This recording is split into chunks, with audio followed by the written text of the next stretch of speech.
How are you? My name is Michelle Connor. I'm your VCS for Living Environment. Today we're going to be looking at the 4A's discussion protocol.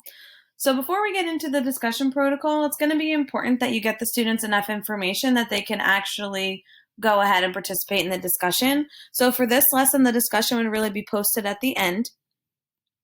So you'd go ahead and go through the lesson. There's some really good videos. It's really looking at the overall causes and impacts of climate change. Again, this is a really good topic to do something like the 4A's because it's a little bit of an opinion-based situation.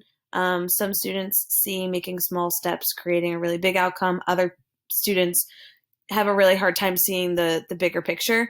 So for this is a good one. So I'd go ahead and actually teach the entire lesson. Give the students the opportunity to go through the different causes, different effects, looking at, again, kind of like things that are happening in New York City. The quiz is a really good one, so they can kind of get some ideas of how they're doing individually. And then we'd go ahead and we do the 4A's discussion protocol before you do the wrap-up. So right after your check for understanding is where I'd go ahead and I do it. And again, it could easily be done virtually as well as in person.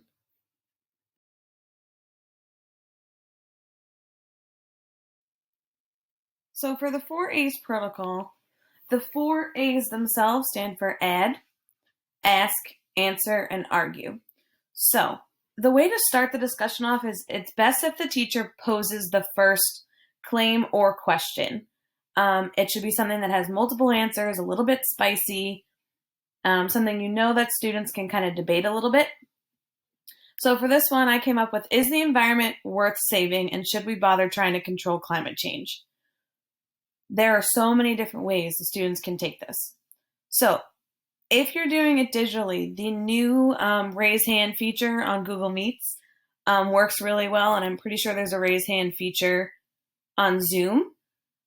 It's really good that if you have the students use that raise hand feature, you kind of have a little bit more control over the discussion. And the students cannot say anything without starting their statement with one of these four boxes. So I'd like to add, I'd like to ask, I'd like to answer, and I'd like to argue. So if we pose this question,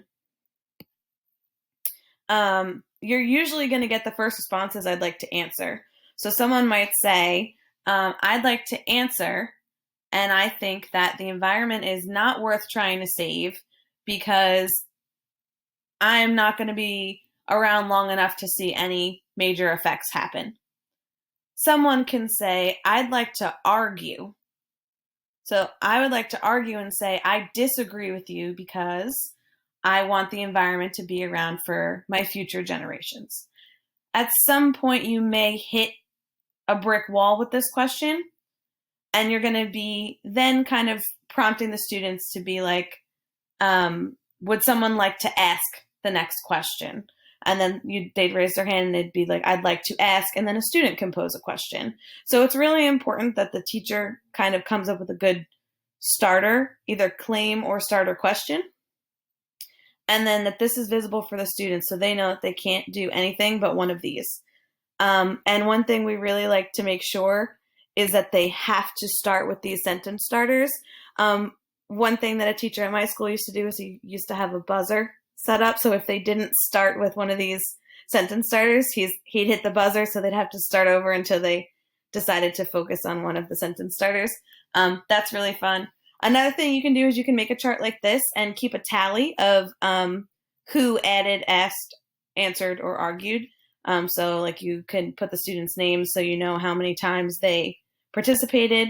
You can set a goal saying, I want you to at least do 2 of the 3 A's for our first discussion. So make sure your name appears in the tracker at least under 2 different A's. That's a really nice way to do it. And again, if anything does get stuck, you as a teacher can again add, you can jump in and be like, I'd like to ask, or I'd like to argue with. And sometimes it's really fun to argue with a student, even if you disagree with, like, even if you agree with what they're saying, sometimes it's just fun to argue with them just to kind of keep the discussion going and play devil's advocate. That's a really fun way to kind of keep things moving. Um, and again, this can be done in a classroom as well as a virtual setting. So with the virtual setting, I really like the raise hand feature.